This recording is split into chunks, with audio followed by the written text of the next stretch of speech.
थोड़ी सी प्रैक्टिस कम है। ठीक हो गया जी। मतलब आई कैप की बुक से हमें बेसिक अंडरस्टैंडिंग तो हो जाएगी, लेकिन आई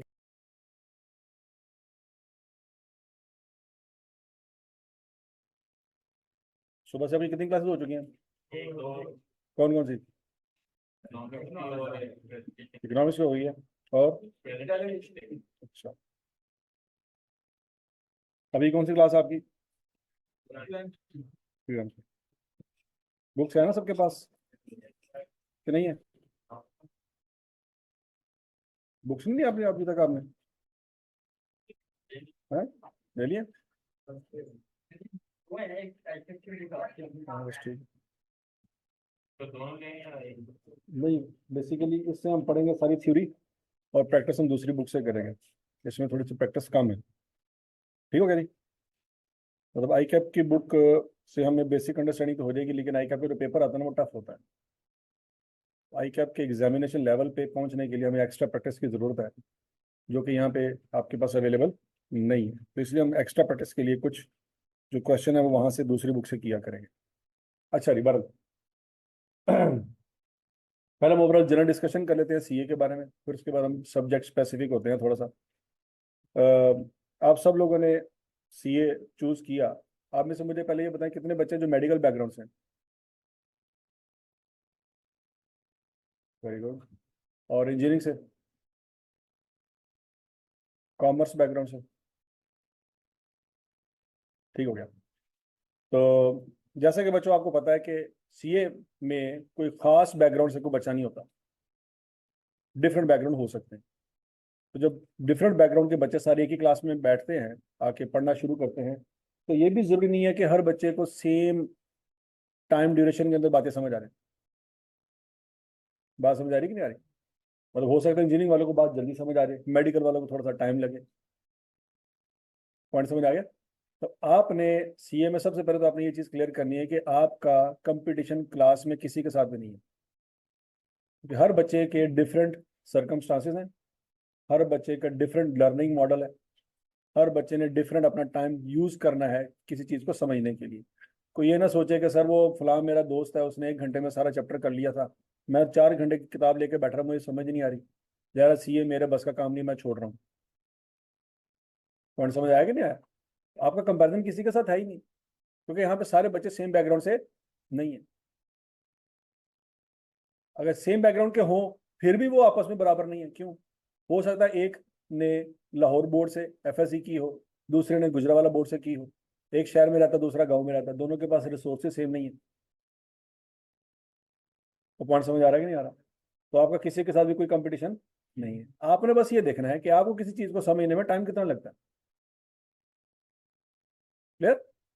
मतलब कोई चीज है, कोई टॉपिक हम पढ़ रहे हैं, किसी को आधे घंटे में बात समझ आ गई सर क्या कह रहे हैं, किसी को हो सकता है 2 दफा चीज समझ नहीं पड़े, किसी को हो सकता है 3 दफा चीज समझ नहीं पड़े। तो कोशिश आपने ये करनी है कि आप कोई भी चीज समझें उसको ड्यू टाइम जो उसका बनता है वो उसको दें। क्लियर हो गया?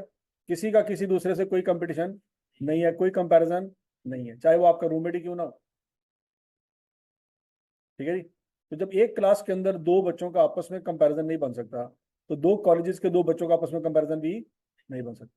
कि सर वो फलां कॉलेज का जो है स्टूडेंट वो मेरे साथ रहता है तो वो ये कर रहा है तो मुझसे तो ये नहीं हो रहा, तो क्या मुझसे सीए हो जाएगा या नहीं हो जाएगा? ऐसा कोई चक्कर नहीं। तो पॉइंट समझ आ रहा है? सीए में कौन से लोग आते हैं? तो सारे वही होते हैं जो आप है। क्या सीए के लिए अलग से कोई लाइन है कि मैट्रिक में ये कर लो, एफएससी में ये किताबें रख लो तो सीए में आराम से चले जाओगे? कोई लाइन नहीं है। तो सीए में आने वाले बच्चे वही हैं जो आप हैं। कोई इंजीनियरिंग से आ रहा होता है, कोई मेडिकल से आ रहा होता है, कोई आईकॉम करके आ रहा होता है, कोई ए लेवल कोई ओ लेवल करके आ रहा होता है। तो पॉइंट समझ आ रहा है कि नहीं आ रहा? आप जैसे बच्चे ही होते हैं जो सीए करते हैं, कुछ सीए के लिए कोई अलग से मखलूक नहीं है। ठीक है जी। जो चीज़ आपने याद रखनी है वो ये है बच्चों कि आपने कंसिस्टेंट रहना है। क्या रहना है?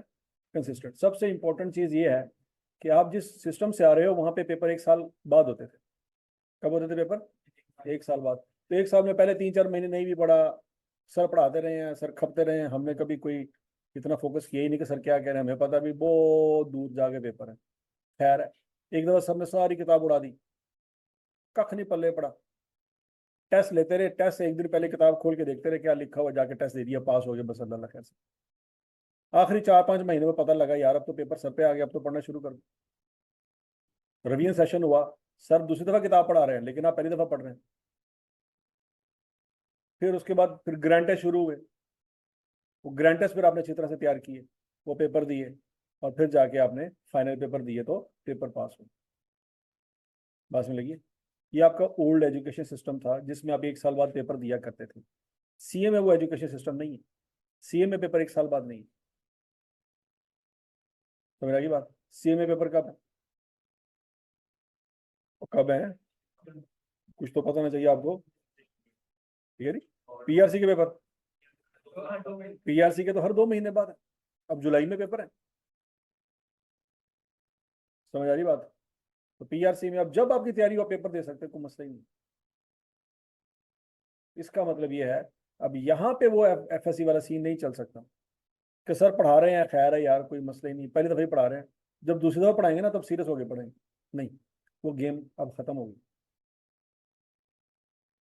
पॉइंट समझ आ रहा है कि नहीं आ रहा? इस फील्ड में जो चीज जिस दिन सर ने पढ़ाई है वो पहली दफा है और आखिरी दफा है, दूसरी दफा वाली ऑप्शन ही नहीं है यहाँ पे। इसका मतलब है जब भी आप कोई चीज पढ़ रहे हैं ना, ये सोच के पढ़नी है आपने कि आखिरी दफा सर पढ़ा रहे हैं, दोबारा पढ़ने का टाइम कोई नहीं। समझ आ रही है कि नहीं समझ आ रही? क्या आपको मैनेजमेंट ने क्या बताया पेपर आप कब दे सकते हैं? सितंबर में देने हैं कि नवंबर में देने हैं? हाँ जी, चलो फर्ज करिए जी नवंबर में आपने पेपर देने हैं। कितने पेपर देने हैं? 5 पेपर देने हैं। अभी है फर्ज करिए जून का पहला वीक है, तो जून का पूरा महीना आपके पास पड़ा है। जुलाई, अगस्त, सितंबर, अक्टूबर, कितने महीने हो गए? 5 महीने हो गए। कितने महीने हो गए? 5 महीने। क्योंकि हमने मैथ पढ़ना है तो हम हर बात मैथमेटिकल प्रूव करेंगे उसको। आपके पास 5 बुक्स हैं और 5 महीने हैं, ऐसी है? तो एक किताब के लिए कितने महीने हैं आपके पास? 1 महीना है। क्या ये बात समझ आ रही है? क्या मैं हवाई बातें कर रहा हूँ? ग्राउंड रियलिटी की बात कर रहा हूँ। और सिर्फ अगर एक बुक में क्यूएम की बुक देखी जाए तो उसके कितने चैप्टर हैं? 15 चैप्टर हैं। और एक बुक की तैयारी करने के लिए आपके पास कितना कितना टाइम है? तो 15 चैप्टर हैं बच्चों, तो उसके लिए कितने महीने हैं? 1 महीना। तो एक चैप्टर के लिए कितने महीने हैं? सिर्फ 2 दिन है आपके पास। तो क्या आपको लगता है आपके पास रिवीजन का टाइम है?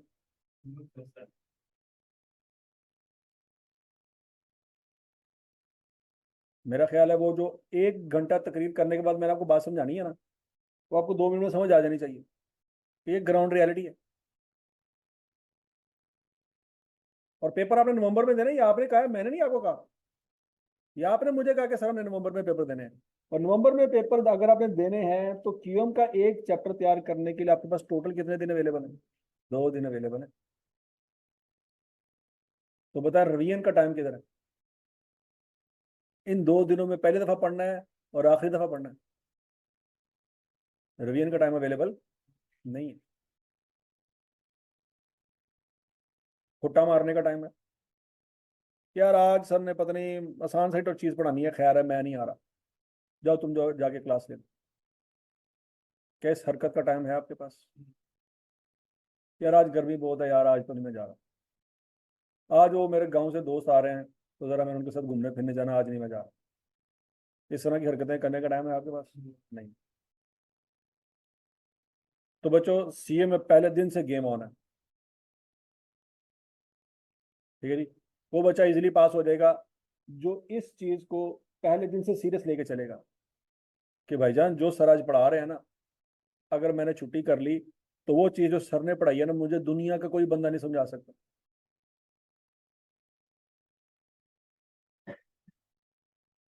ठीक है जी? सर ने 10 पॉइंट पढ़ाए हैं, बच्चे को 6 समझ आए हैं, बच्चा हॉस्टल में जाता है और हॉस्टल में उसका दोस्त कहता है यार मुझे पढ़ा, सर ने क्या पढ़ाया?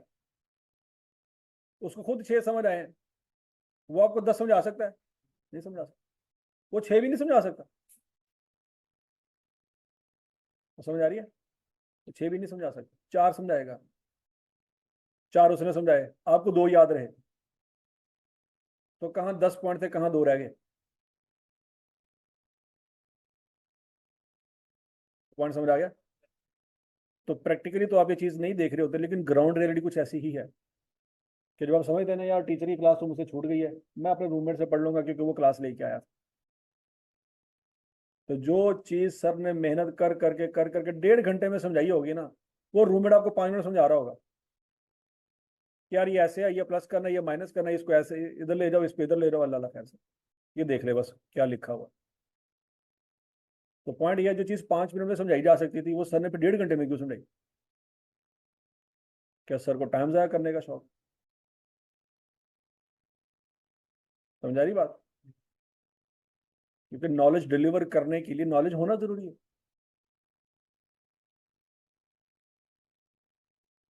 तो आपने पहला दिन पढ़ा है, घर जाके पढ़ाना शुरू कर दिया, तो आपके पास उतना नॉलेज ही नहीं है, तो आपका सारा नॉलेज 2 या 3 मिनट में खत्म हो जाएगा। पॉइंट समझ आ गया? अगले बंदे का तो लेक्चर किया ना, और उसको समझ में नहीं आ रही, अल्टीमेटली अगर वो इस तरह की हरकतें करता रहा, तो नवंबर में जाके जब पेपर देगा, तो पेपर में बैठ के उसको आइडिया होगा कि मैंने क्या किया, लेकिन उस वक्त टाइम गुजर चुका हो।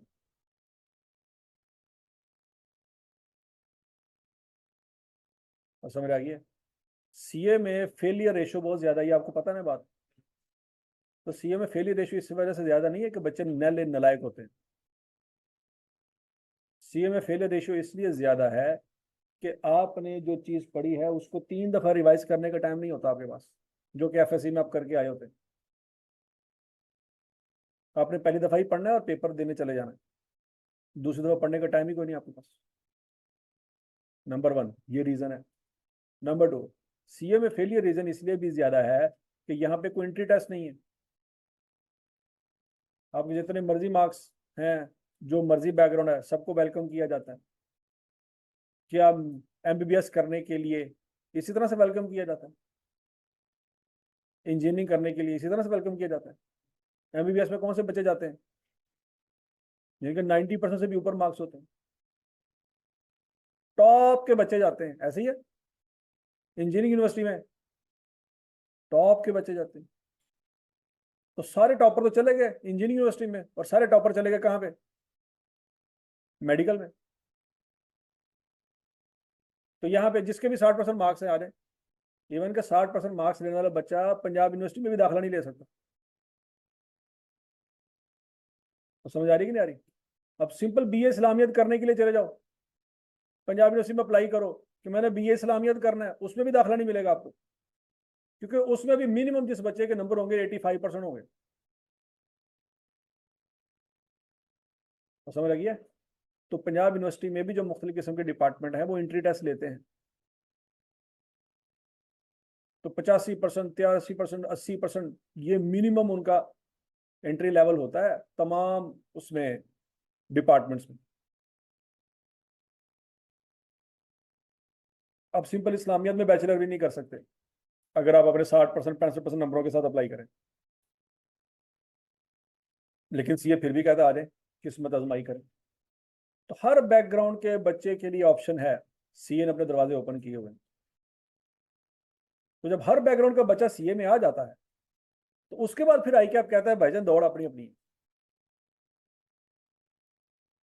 तो जो मेहनत करेगा वो पास हो जाएगा। तो बहुत सारे बच्चों ने जिन्होंने पहले मेहनत नहीं की होती वो बाद में भी मेहनत नहीं कर पाते, तो वो फेल हो जाते हैं। तो दुनिया को नजर आता है कि सीए की फेलियर रेशो ज्यादा है, हालांकि उस तरह से ज्यादा नहीं है। और समझ आ रही बात है? यहाँ पे इनफ्लो बहुत ज्यादा है। अब बीए इस्लामियात में या बीएससी मैथमेटिक्स में या बीएससी स्टैटिस्टिक्स में बच्चों की फेलियर रेशो कम है, तो भाई उनका एंट्री लेवल भी तो देखो ना, 86% लेके बच्चा वहां पे गया हुआ इस्लामियात करने के लिए, 90% लेके बच्चा बीएससी मैथमेटिक्स में एंटर हुआ था, बीएससी स्टैटिस्टिक्स में एंटर हुआ था। उन बच्चों का एंट्री टेस्ट भी तो देखो ना, कितने कितने नंबर आए थे उनके। उसमें बच्चा कोई नहीं फेल होता, क्योंकि 60% बच्चे को तो 60% नंबर लेने वाले बच्चे को तो पंजाब यूनिवर्सिटी ने भी नहीं रखा। वो सीए में आया, उसने किस्मत आजमाई की, तो आई कैप कहता है कि ठीक है जी 60% नंबर है, हम आपको मौका देते हैं, जो मौका किसी ने आपको नहीं दिया हम आपको देते हैं। लेकिन अब आपने ये याद रखना है कि जो आपने अपनी पिछली जिंदगी में किया था, अगर वही करोगे तो रिजल्ट वही आएगा जो पहले आया था, रिजल्ट चेंज है नहीं होगा। आपको मौका हमने दिया है, लेकिन मेहनत आपने करनी। तो मेहनत वही करेगा जो तसल्ली से डिटेल में बैठ के सोचेगा कि मैंने अपनी पिछली जिंदगी में कितना टाइम कहाँ कहाँ पे जाया किया, अब मैंने वो हरकतें नहीं करनी जो मैंने पिछली जिंदगी में की, क्योंकि मेरे 60% नंबर आए हैं और इसके अलावा मुझे किसी ने मौका नहीं दिया। मैं मेडिकल में जा सका, ना इंजीनियरिंग में जा सका, इवन मैं पंजाब यूनिवर्सिटी में भी नहीं जा सका, सिंपल इस्लामियात के अंदर मैं बैचलर नहीं कर सकता। समझ आ गई है? आर्मी के टेस्ट गए, नेवी के टेस्ट गए, मेरे लिए सारे दरवाजे बंद हो गए हैं एजुकेशन के, सिर्फ एक दरवाजा ओपन है। तो कोशिश करनी है कि वो दरवाजा आप अपने हाथों से ना बंद कर दो। समझ लगी? फॉर एग्जाम्पल, आपने पहली दफा पेपर दिए, सारे फेल हो गए, आप कहते हैं कोई मसला नहीं, टाइम ही टाइम है मेरे पास, मेरे सर पे कौन सा कुछ जिम्मेदारी है, मैं दोबारा पेपर दे देता हूँ। दोबारा पेपर दिए, 5 दिए, 3 पास हो गए, 2 रह गए। फिर वो 2 पेपर दिए, 1 पास हो गया, 1 रह गया, फिर 1 पेपर दिया, 1 पास हो गया। अब कैफ में चलेगी, 2 सालों में आपने पीआरसी किया, कैफ में चलेगा, पहली दफा पेपर दिए, तीनों के तीनों फेल हो गए, फिर 3 पेपर दिए, 1 पास हो गया, 2 फेल हो गए, 3 साल गुजर गए। और 3 साल के बाद आपको फील होता है कि यार मुझसे तो नहीं सीए हो रहा। लेकिन 3 साल बाद जब आप सीए से निकल के किसी और फील्ड में जाना चाहते हैं, आप देखते हैं हर फील्ड में मेरे कोई क्लास फेलो बैठा हुआ है, एफएससी वाला, लेकिन वो हर फील्ड में आपका जो एफएससी का क्लास फेलो बैठा हुआ वो 3 साल आ गया आपसे। कितने साल आ गया? 3 साल। उस वक्त आप जाना भी चाहें तो नहीं जा सकते। अब शर्मिंदगी के मारे नहीं जा सकते। क्या बताएंगे उसको जब उसके साथ आमना सामना हो गया? वो बात समझ आएगी नहीं कि वो 3 साल आपसे सीनियर है, आप 3 साल पीछे रह गए। तो उस वक्त सीए छोड़ना भी चाहे तो सीए नहीं छोड़ सकता, ये बात याद रखनी है आप। 3 साल बाद सीए छोड़ना इम्पॉसिबल। बहुत सारे बच्चे से डिप्रेशन में चले जाते हैं, वो सिर्फ इसलिए सीए कर रहे होते हैं कि इसके अलावा उनके पास ऑप्शन ही कोई नहीं बचती। वो दोबारा जाके पंजाब यूनिवर्सिटी में दाखिला लेना चाहते, नहीं मिलता, या मिल भी जाए तो वो जा ही नहीं सकते। वो कहते हैं यार फलान डिपार्टमेंट में गए थे, वहां पे मुझे मेरा क्लास फेल नजर आ गया, वही फॉर्म जो मैं जमा कराने लगा था वही सी फॉर्म से मुंह छुपा के मैं वापस आ गया कि वहां पे मेरा क्लास फेलो था, 6ठे सेमेस्टर में था। तो उसने मुझे देख लिया तो मैं क्या कहूँ, एक ही बिल्डिंग में एक ही डिपार्टमेंट में हमने क्लासेस लेनी है, तो आमना सामना कभी ना कभी तो हो ही जाना। तो मैं उसको क्या बताऊंगा कि मैं 3 साल कहाँ रह गया? मैं तो ये भी नहीं कह सकता कि मैं हिफज कर रहा था, कि उन्हें कोई सूरत ही मेरे को सुन ली थी फिर। तो इज्जत बचाने का कोई मौका ही नहीं है। समझ आ रही है? ये ग्राउंड रियलिटीज है जो मैं आज आपको क्लियर क्लियर बता रहा हूँ कि अगर आपने मेहनत ना की तो 3 साल बाद आपकी सिचुएशन क्या होगी, ये वो भयानक सूरत हाल है। क्योंकि हम ऐसे बच्चों की स्टोरियां सुनते आते हैं, हमें 16 साल हो गए हैं स्टोरियां सुनते सुनते। आपके साथ जो जिंदगी में पहली दफा होना है, हमारे साथ, हमारे स्टूडेंट्स के साथ कई दफा हो चुका है। हम हर साल बहुत सारे बच्चों की स्टोरियां सुनते हैं, तो इसलिए आपको टाइम पे बता रहे हैं भाईजान कि ऐसे होता है। और पहले दिन से क्लियर कर रहे हैं कि ये फील्ड जो है ये क्या रिक्वायर करता है आपसे, ये आपसे कंसिस्टेंसी रिक्वायर करता है। अगर आप समझते हैं कि आप रोज का काम रोज कर सकते हैं तो सी आपको वेलकम करेगा। लेकिन आप रोज का काम रोज नहीं कर सकते, आपकी आदत है कि हर 2 दिन बाद तीसरे दिन छुट्टी करनी है,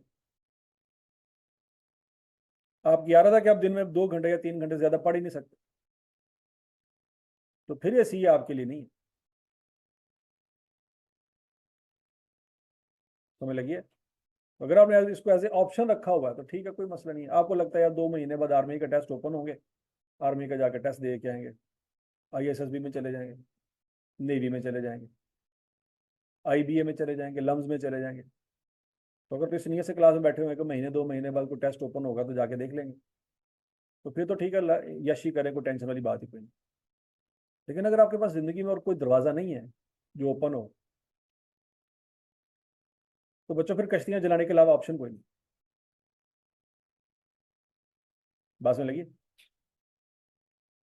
आप में से कुछ बच्चे आप देख लें महीने 2 महीने बाद गायब होंगे। आज एक दूसरे की शक्ल देख लें, ये महीने बाद गायब हो जाएंगे। क्यों? क्योंकि उन्होंने सीए को एज एन ऑप्शन ट्रीट किया हो।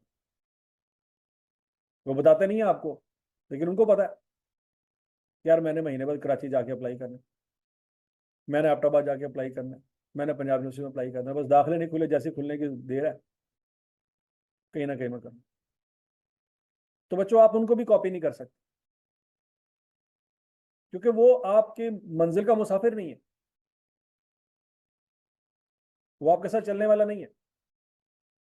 वो तो यहाँ पे एज ए गेस्ट आया हुआ है, महीने बाद या 2 महीने बाद गायब होगा। तो समझ लगी है? तो इतनी यारियां दोस्तियां पक्कियां करने की भी जरूरत नहीं है कि कल को लब दे रोके किधर गया। ठीक है? मैट्रिक के क्लास फेलो गायब, एफएससी में नजर नहीं आए, और एफएससी वाले भी आज गायब। तो आपको लगता है कि सीए वाले 6 महीने बाद आपको नजर आएंगे? ये भी गायब हो जाने हैं 6 महीने से पहले पहले। तो आप अकेले ही अपनी मंजिल पे, आपने अपने रास्ते को अकेले ही तय करना है, आपके साथ कोई नहीं है। समझ आ रही है? तो फिर आपको क्लियर होना चाहिए कि विजन क्या है, जिस रास्ते पे चलना है उस रास्ते की जरूरियात क्या है। एवं दाएं बाएं यार दोस्त को देख के ऐसा ना हो कि आप अपनी मंजिल ही भूल जाएं कि जाना मैं कितने सी, मैं कितने खलोता जी, 2000 है जी, पंजाब यूनिवर्सिटी अप्लाई करन, आप भी साथ जा रहे हैं, चल यार मैं भी चल रहा। तो ये पता ही नहीं था कि गांव से लाहौर लेने के आए थे।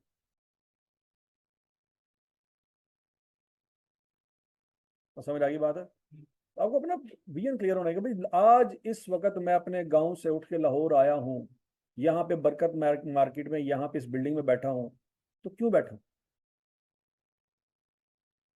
क्या मैंने 2 साल बाद कोई दुकान खोल के चीजें बेचनी है, या मैंने कोई यूट्यूब चैनल बनाना है 2 साल बाद? बात समझ आ रही है कि नहीं आ रही? आपको क्लियर होना चाहिए आप जिंदगी में आगे क्या करना चाहते हैं।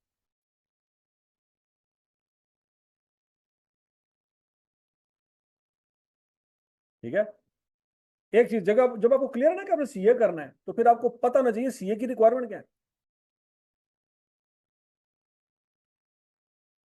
पहली चीज सीए करना है, ओके। अब सीए करने के लिए क्या क्या खसूसियात होनी चाहिए इंसान के अंदर, वो खसूसियात पता करो और उनको अपने अंदर जितनी जल्दी हो सकता है डेवलप करो।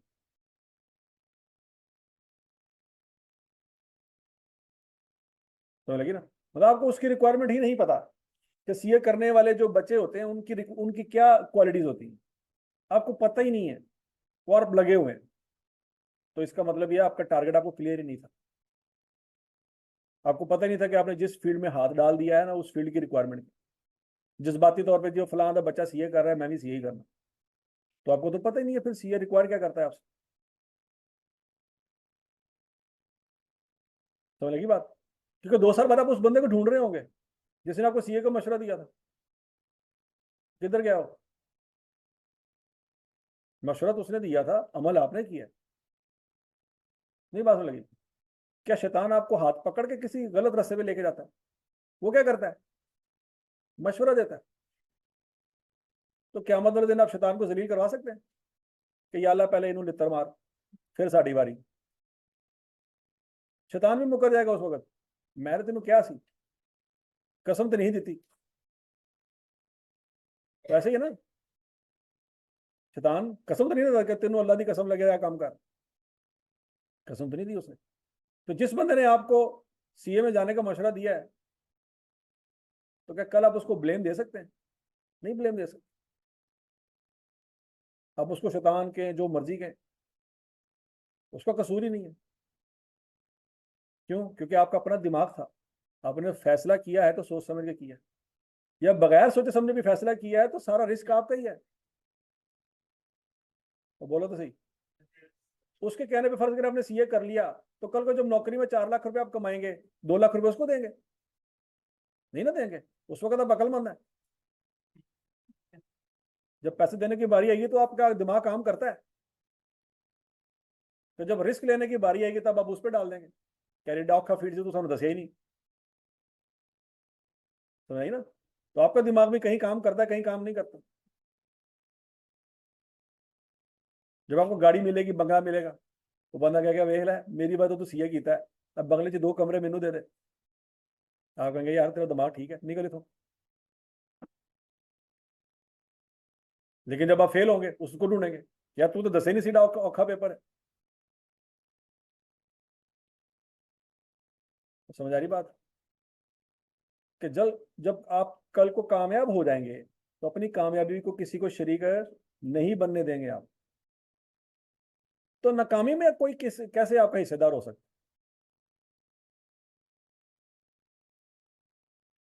है? समझ आइए। इसलिए बच्चों, ये रिस्क सारे का सारा आपका है। आप ये चीज अपने माँ बाप पे नहीं डाल सकते। क्यों? क्योंकि आपके माँ बाप ने सीए नहीं किया हुआ, उनको नहीं पता इस फील्ड की रिक्वायरमेंट क्या है। इस फील्ड में आप कूदे हैं तो आपको पता होना चाहिए इसकी रिक्वायरमेंट क्या है। और समझ आइए या नहीं समझ आई? ग्राउंड रियलिटी मैंने आपको पहले 2 मिनट के अंदर अंदर बता दी है कि ये ग्राउंड रियलिटी है कि जो चीज आपको पढ़ाई जा रही है उसको तैयार करने के लिए आपके पास पहला और आखिरी दिन वही है जिस दिन वो पढ़ाई जा रही है। उसके अलावा कोई टाइम नहीं है आपके पास। ठीक हो गया?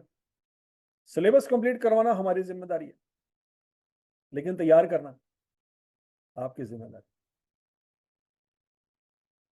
क्या दुनिया का बड़े से बड़ा टीचर भी आके बच्चों को तैयारी करवा के 100% रिजल्ट ला सकता है? नहीं ला सकता। जितना मर्जी बड़ा टीचर हो, इसका मतलब है टीचर का कंट्रीब्यूशन पेपर पास करने में नहीं है। पेपर में कितने परसेंट मार्क्स होते हैं पास करने के लिए? 50%। टीचर का कंट्रीब्यूशन 50% भी नहीं है।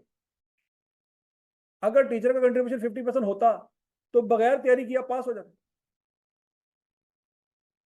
नहीं समझ आ रही कि टीचर का कंट्रीब्यूशन 50% है, पास होने के लिए कितने चाहिए? तो जितना उसने पढ़ाया हम पेपर में चले जाएंगे बगैर तैयारी किए। दिमाग में तो है, टीचर ने दिमाग में घोल के डाल दिया, बस ठीक है पेपर में जाएंगे पास हो जाएंगे, क्योंकि कंट्रीब्यूशन तो टीचर का 50% है। तो सारी क्लासें फिर भी पास नहीं होना, फिर भी कुछ बच्चे पास होंगे, कुछ फेल होंगे। दुनिया का बड़े से बड़ा टीचर भी आ जाए ना, ये चैलेंज नहीं दे सकता किसी को कि मेरी क्लास में 100% बच्चा पास हो,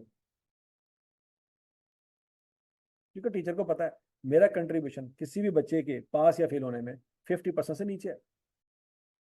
लेट्स अज्यूम टीचर का कंट्रीब्यूशन 40%,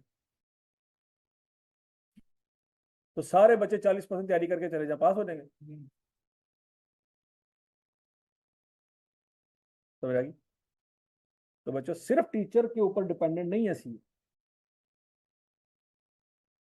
कि टीचर बस पढ़ाएगा, हमने सिर्फ पढ़ना, क्लास अटेंड करनी है बस और कख नहीं करना, घर जाके कुछ करने की जरूरत नहीं है, बस टीचर ने पढ़ा दिया, इतना आसान था, हर चीज समझ आ गई, दिमाग में है, सब कुछ फीड हुआ पड़ा, पेपर में जाएंगे पेपर फिर भी पास नहीं। समझ आ गया? हर चीज टीचर पे डिपेंडेंट नहीं है। पेरेंट्स पे डिपेंडेंट है? नहीं। हॉस्टल पे डिपेंडेंट है? नहीं। मेजर कंट्रीब्यूशन आप लोगों का, दुनिया की जिस मर्जी फील्ड में जाके देखें।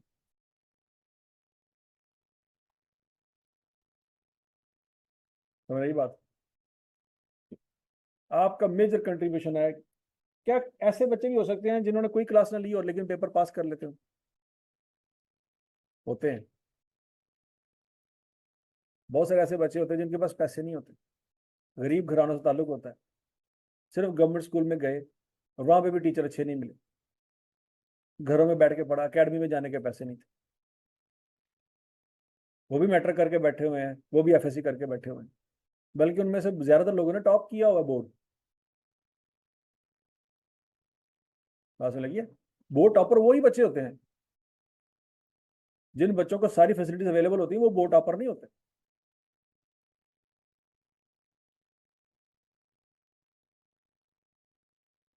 ठीक है, इसका मतलब ये है कि भाई उस बच्चे ने जब बोर्ड टॉप किया उसमें सारे का सारा जो उसका अमल था वो टीचर का था,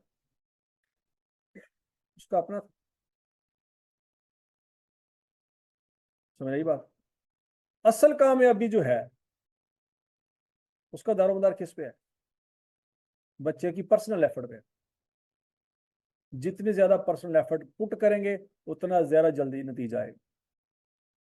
बड़े से बड़े कॉलेज में एडमिशन ले लें, छोटे से छोटे कॉलेज में एडमिशन ले लें, या एडमिशन बिल्कुल ना लें, पास या फेल किस बेस पे डिपेंड कर रहा है? बच्चे के एफर्ट पे डिपेंड।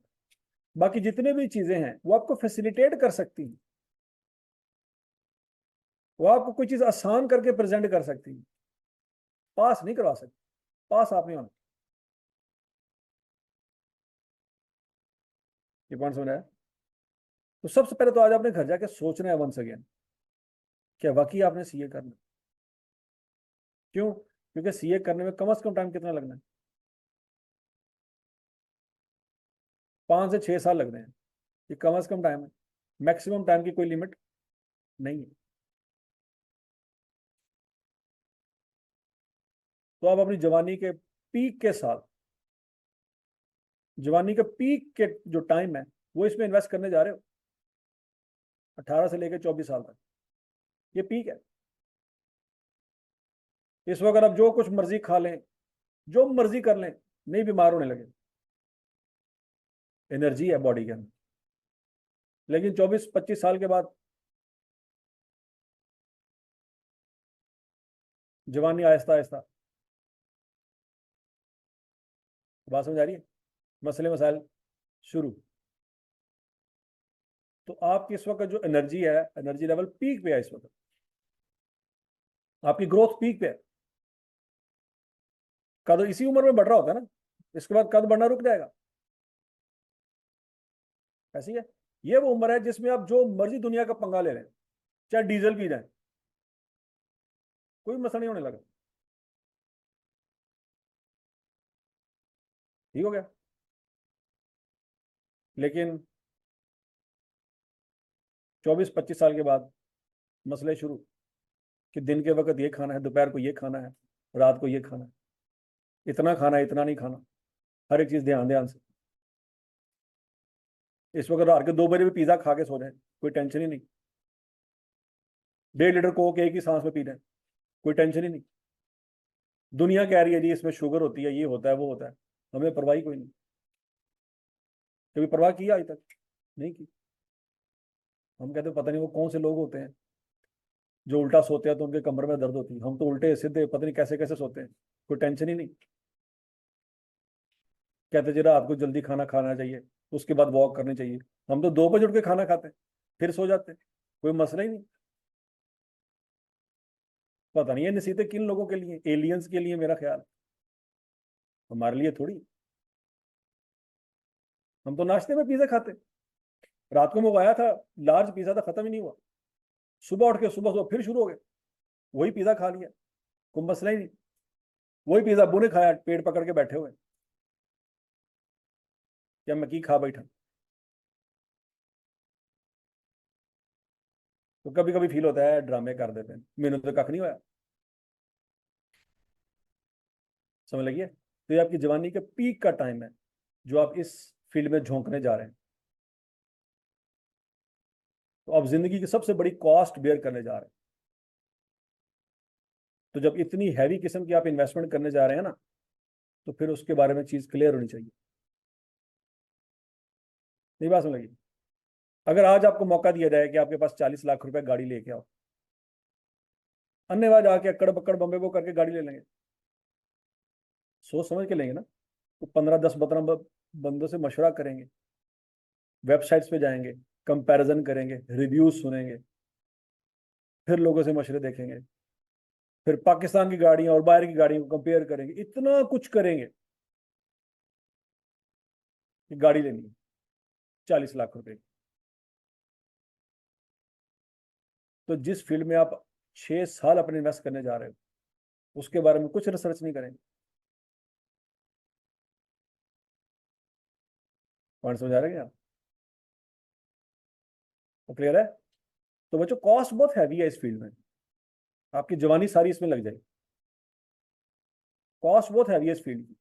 हाँ, बेनिफिट भी बहुत ज्यादा है। अगली आपकी जो 30-40 साल की जिंदगी है ना वो सेट हो जाएगी। पॉइंट समझ आ रहा है कि ना? बेनिफिट भी बहुत ज्यादा है। आप सीए कर जाएंगे 24 साल की उम्र में, सब सेटमेंट। अगर आपने सीए 24 साल की उम्र में कर लिया, एवरीथिंग इज सेट। पाकिस्तान में नौकरी करेंगे 3-4 लाख रुपए से आपकी स्टार्टिंग लग जाएगी। अच्छा, दुबई में चले जाते हैं 10 लाख से स्टार्टिंग हो जाएगी आप। सऊदीया में चले जाते हैं 10-12 लाख से वहां पे भी हो जाएगी। कनाडा चले जाते हैं, ऑस्ट्रेलिया चले जाते हैं, न्यूजीलैंड चले जाते हैं, वहां पे भी तकरीबन 15 लाख तक की आपकी स्टार्टिंग लग जाएगी। फिर क्या कर, साल, 1 साल 1.5 साल आपने कमाई की, शादी कर ली, घर बना लिया, गाड़ी ले ली, जिंदगी सेट होगी। 26 साल की उम्र में सारे आपके टास्क पूरे हो गए। समझ आ रही है? ये वो टास्क जो एक नॉर्मल इंसान 40 साल की उम्र में जाते जाते कर रहा होता है ना, आप 26 साल की उम्र में करके बैठे हो। एक नॉर्मल जो दुकानदार है, रेडी वाला है,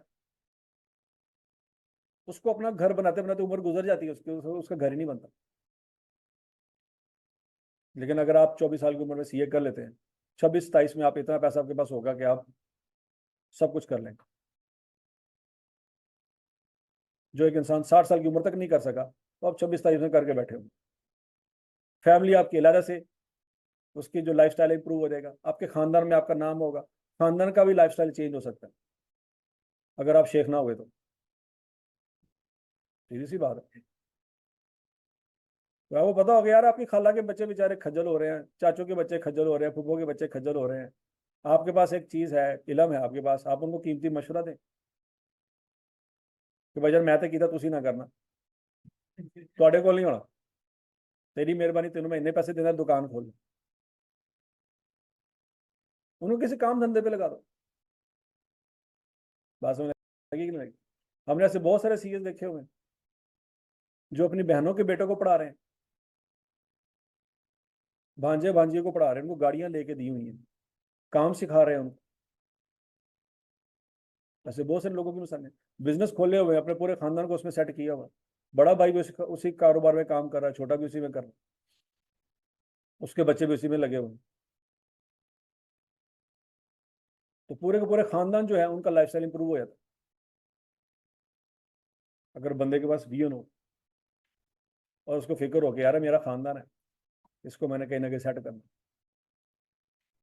तो अब सारा कुछ कर सकते। लेकिन उसके लिए पहले 6 साल चिल्ला है। क्या है?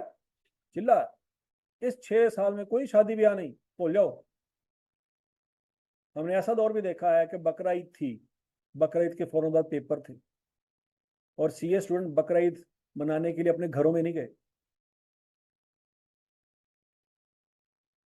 बकरा ईद उन्होंने अपने हॉस्टलों में गुजारी।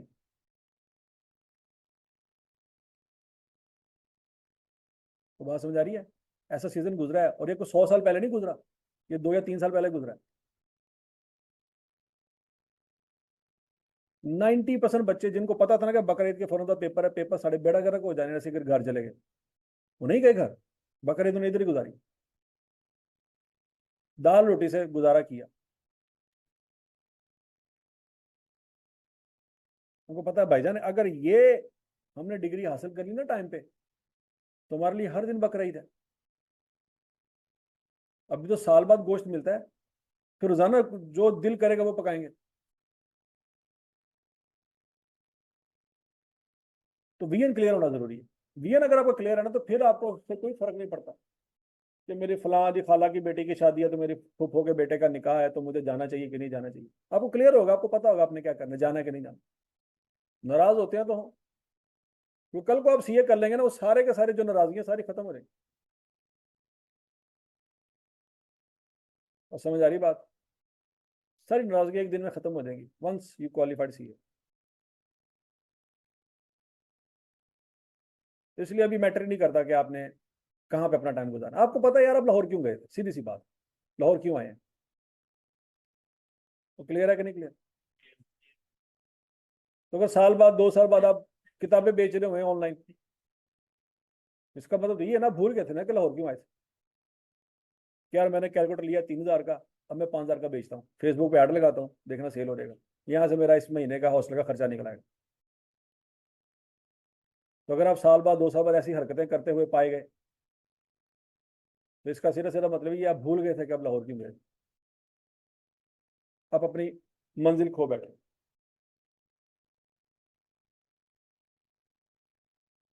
ठीक है। बहुत सारे बच्चे आपको हॉस्टलों में नजर आएंगे कि वो आए तो सीए करने की नीयत से, आजकल वो दूसरे बच्चों को एडमिशन करवा के पैसे खा के बैठे हुए, और सुबह दोपहर शाम उनका यही काम है। कोई होम ट्यूशन पढ़ा रहा है, कोई जनाब इस तरह से ऑनलाइन कोई यूट्यूब चैनल खोल के बैठा हुआ है, कोई जनाब खाने पकाने की रेसिपियां बना बना के वीडियोस अपलोड कर रहा है। तो इन सारे के सारे बच्चों से पूछोगे ना कि यार तुम लाहौर क्यों आए, तो उसको अचानक याद आएगा कि मैं क्यों आया था और मैं कर क्या रहा हूँ। समझ आइए। तो वो उनको अपनी मंजिल भूल गई कि वो मंजिल उनकी क्या थी। तो जब कभी भी आपको पढ़ने का दिल ना करे, समझ ना आए कि यार क्या हो रहा है क्या नहीं हो रहा, तो एक दफा ये सोचना जरूर है कि आप यहाँ पे क्यों बैठे हो, आप हॉस्टल में क्यों बैठे हुए, घर से दूर क्यों बैठे हुए। तो आपको दोबारा याद आ जाएगा कि आप क्यों आए थे। समझ आ गई बात। ठीक है जी। तो ये बातें बच्चों आपने अच्छी तरह से पल्ले बांध लेनी है कि भाईजान आप अगर लाहौर में आके बैठे हैं ना, तो इसलिए नहीं आके बैठे कि साल बाद 2 साल बाद आपने ट्यूशन पढ़ानी है। समझ आई। बच्चे मेरे पास आते हैं, सर हम क्या करें। मैं कहता भाई पेपर पास करो। सर पेपर पास नहीं हो रहे, हॉस्टल का खर्चा निकालना है, क्या करें। चलो ट्यूशन मिल रही है, ट्यूशन पढ़ा लें, 15,000 की ट्यूशन मिल रही है हमें, ओ लेवल्स के मैथ पढ़ाना है, वो पढ़ा लें हम उनको सीधी सी बात समझाते हैं, भाईजान आप अगर आप ट्यूशन पढ़ाओगे ना, तो आपके पेपर 2 सालों में भी नहीं निकल, 4 सालों में भी नहीं निकल। क्यों, आपका फोकस चेंज हो गया, अब आपका फोकस है ही नहीं। आप ट्यूशन पढ़ाएंगे, फिर आहिस्ता आहिस्ता आहिस्ता आप एक सब्जेक्ट फिर दूसरा पकड़ लिया, फिर तीसरा पकड़ लिया, आपको थोड़ा बहुत पढ़ाने का तजर्बा हो गया, आप किसी अकेडमी में अप्लाई कर दोगे, यार मैं पढ़ाना चाहता हूँ, पेपर तो आपके उधर ही रुके। और आहिस्ता आहिस्ता 4 साल बाद 5 साल बाद आपको भूल ही जाएगा कि आप सीए कर रहे थे कि नहीं कर रहे। कौन सा लगे। हुआ क्या, सिर्फ ये दिमाग में आया कि यार हॉस्टल के खर्चे निकालने, तो हॉस्टल के खर्चे निकालने हैं, तो उसके लिए क्या था, इमीडिएटली रोजगार कोई नहीं था, तो ट्यूशन पढ़ाना शुरू कर। वो ये तो सोचे नहीं कि हॉस्टल में बैठे क्यों है, हॉस्टल में बैठने की वजह थी, वो वजह क्या थी, सीए, सीए के पेपर तो पास ही नहीं हो रहे।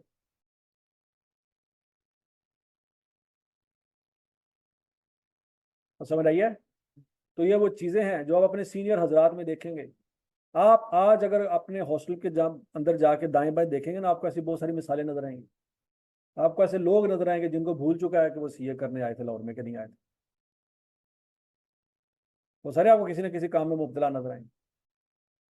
वक्ती तौर पे तो आपको भी वो बताएंगे, या आप भी उनसे इंस्पायर होंगे, यार फलां बंदा है काम करके पैसे कमा रहा है।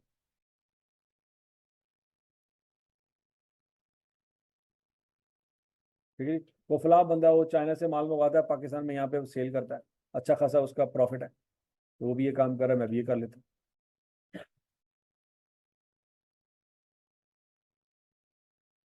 उसको तो भूल गया था वो क्यों आया था, उसके साथ रहेंगे तो आप भी भूल जाएंगे, क्योंकि पैसा आता हुआ किसी को बुरा नहीं लगता। लेकिन ये नहीं पता चल रहा कि आप अपनी जवानी जाया कर रहे हैं उस चक्कर में। बात में लगी है। आप अगर अभी इन सालों को, ये जो 6 साल आपके पास जिंदगी के मौजूद हैं, दो सिनेरियो हैं। अगर अब बच्चों आप इन 6 सालों को सेक्रीफाइस कर देते हो, कंप्रोमाइज कर लेते हो, इस पे चिल्ला लगा लेते हो, अपनी ख्वाहिशात के मुताबिक ये 6 साल नहीं गुजारते, तो बाकी की जिंदगी आप अपनी ख्वाहिशों के मुताबिक गुजार सकते। जो दिल करे करो, दुबई जाना है जाओ, फरारी गाड़ी चलानी चलाओ, मिल जाएगी आपको दुबई में आराम से, मसला ही कोई नहीं।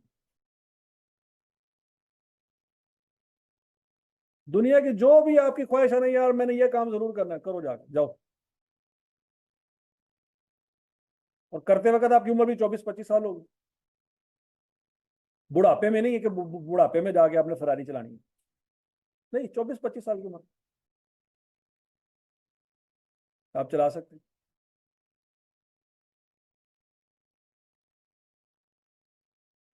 ठीक हो गया। यही ख्वाहिश होती है ना लड़कों की, लौंडों की तो यही होती है। इनका मैक्सिमम गड्डी चलानी है, बस रेस देनी है, करी तो वहां करना जो मर्जी हो। बाकी सर देखा सारी वहां गाला कर दी है, खैर है, आवाज आनी चाहिए करी।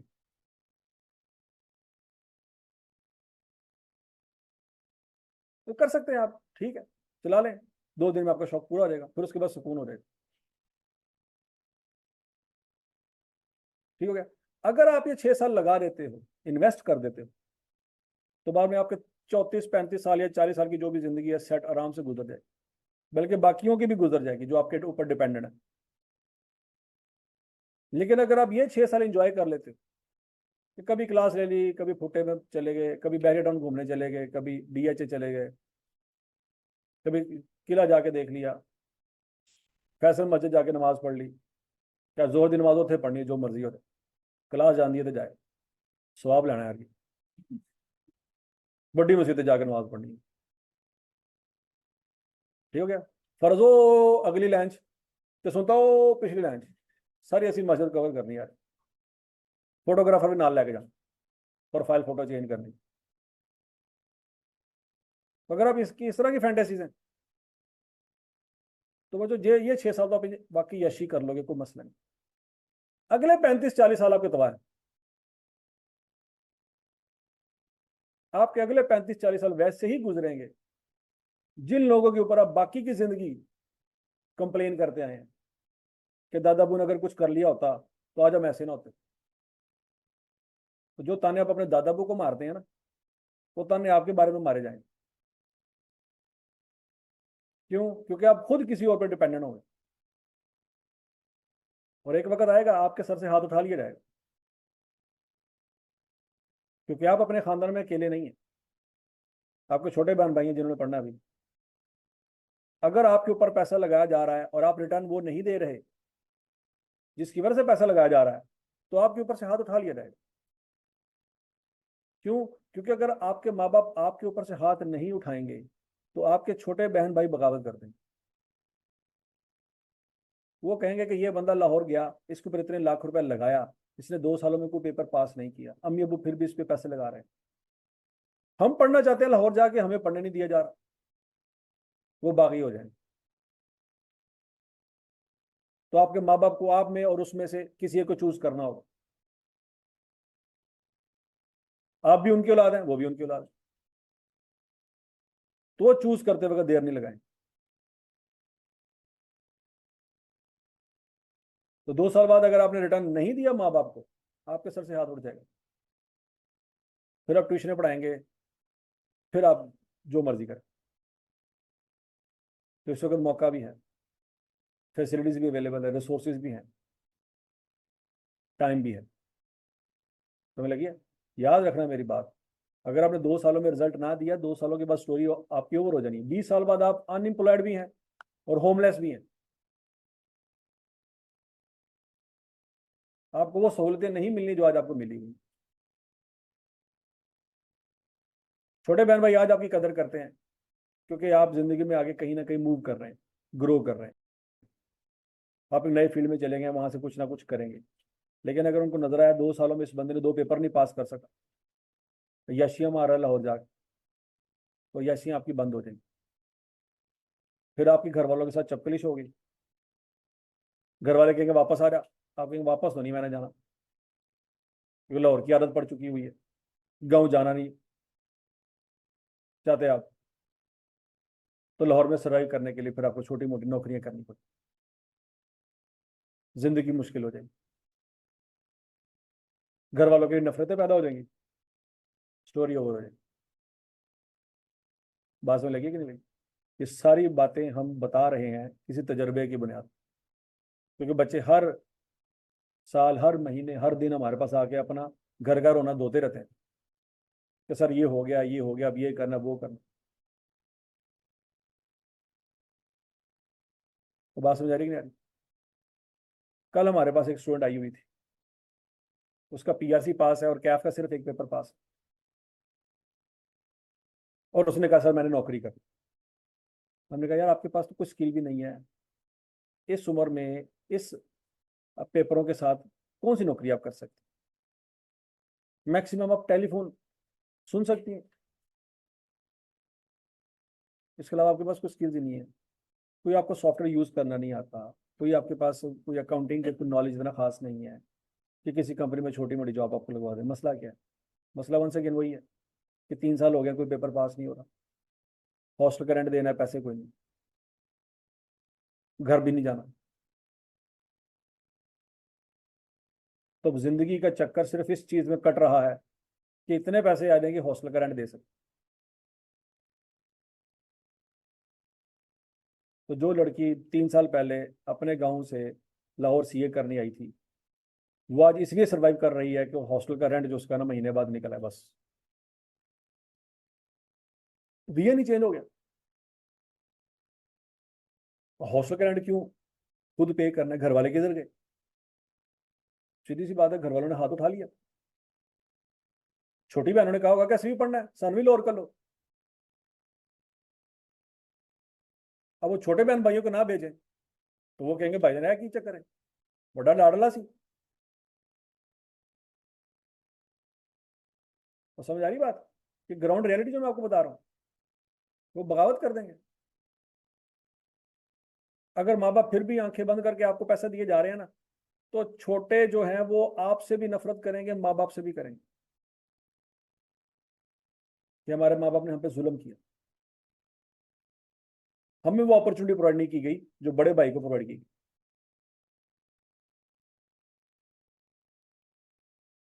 तो समझ आ रही बात? तो कोशिश करनी है बच्चों, अपने माँ बाप को वो मौका ना दे जिसमें जिंदगी का सबसे मुश्किल फैसला करना हो रहा है।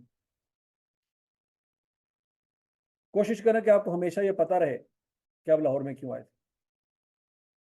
कोशिश करें कि आपको पता हो कि आपने डिग्री क्यों शुरू की थी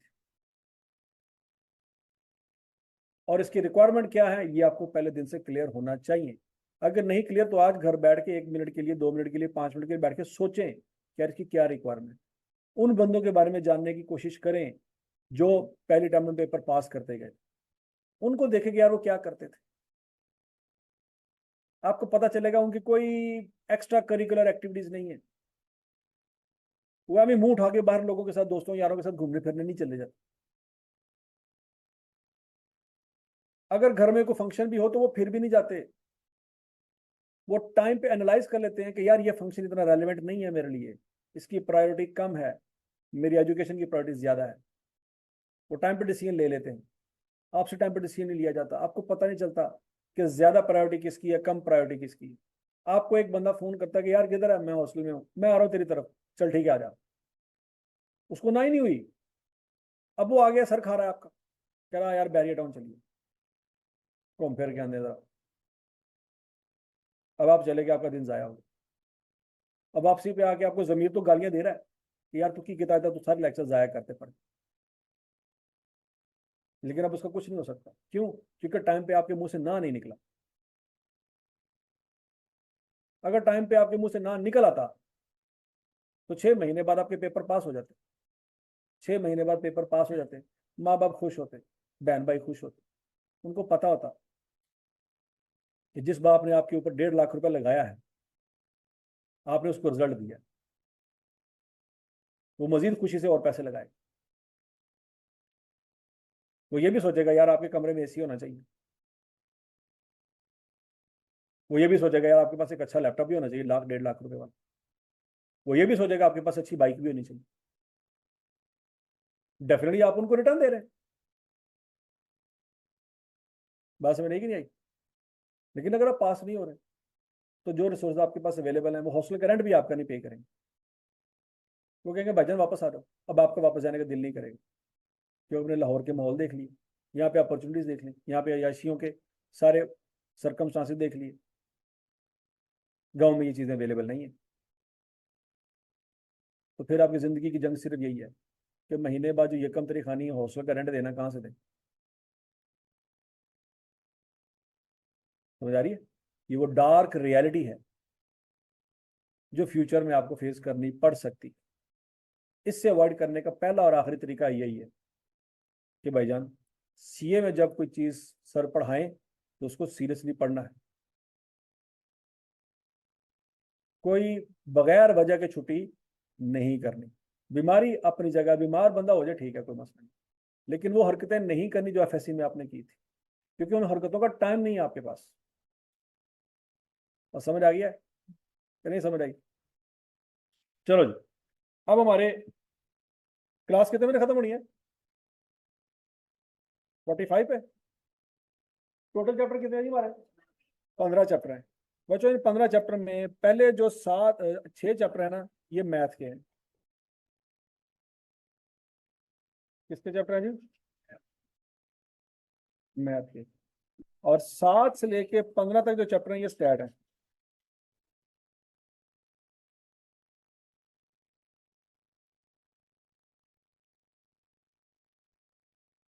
समझ आ गई? अब बच्चों, आप चाहे मेडिकल से हैं चाहे इंजीनियरिंग से हैं, हर किसी ने इक्वेशन तो पढ़ी हुई है ना। सिंपल इक्वेशन हर किसी ने मैट्रिक तक पढ़ी हुई है। क्वाड्रेटिक इक्वेशन भी आपने छठी, सातवीं, आठवीं, नवीं में पढ़ी हुई है। याद है कुछ कुछ? A x square plus B x plus C is equal to 0, वो क्वाड्रेटिक फार्मूला बनाया था किसी जमाने में। ये 2 चैप्टर इस तरह के हैं। ये भी इक्वेशन के ऊपर है, ग्राफ बनाना है। ठीक है जी। ये 2 चैप्टर ऐसे हैं जो मैथमेटिक्स में सबसे इंपॉर्टेंट है, फाइनेंस के, मैथमेटिक्स ऑफ फाइनेंस, जिसमें simple interest, compound interest, annuity वगैरह आती है। तो ये आपके इंपॉर्टेंट चैप्टर है। अब चाहे आप एफएससी प्री मेडिकल करके आए हैं, इंजीनियरिंग करके आए हैं, डाटा और उसकी टाइप्स आपने पढ़ी हुई है। मैट्रिक, मीन, मीडियन, मोड नाम सुने हुए? अरिथमेटिक मीन क्या होता है? ये मैट्रिक तक आप पढ़ के आएगा। तो ये 2 चैप्टर भी आपको थोड़े बहुत आते हैं। जो आपने टॉपिक पढ़ने हैं ना बच्चों, वो ये वाले हैं। इंडेक्स नंबर हो गया, रिग्रेशन, प्रोबेबिलिटी। ये प्रोबेबिलिटी वाले ये जो चैप्टर है ना, ये बड़े इंपॉर्टेंट है। 11, 12, 13, 14, 15। ठीक है जी। तो टोटल 15 चैप्टर हैं बच्चों, जिसमें से 6 चैप्टर सबसे ज्यादा इंपॉर्टेंट है। कौन से? 11 से 15 और पांचवा छठा।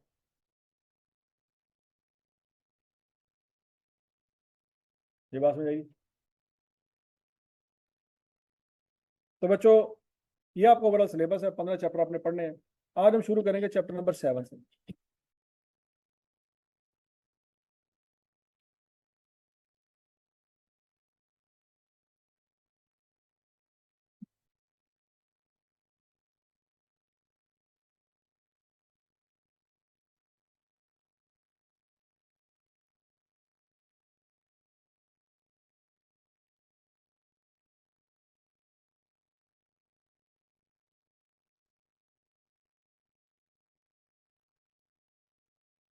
Chapter number 7, statistics.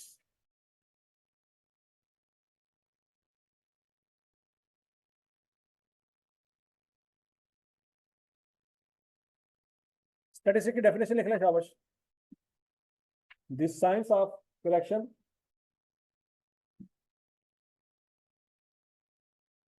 the science of collection, presentation,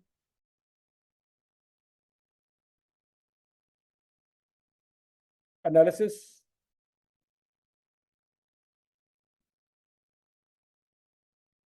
and interpretation.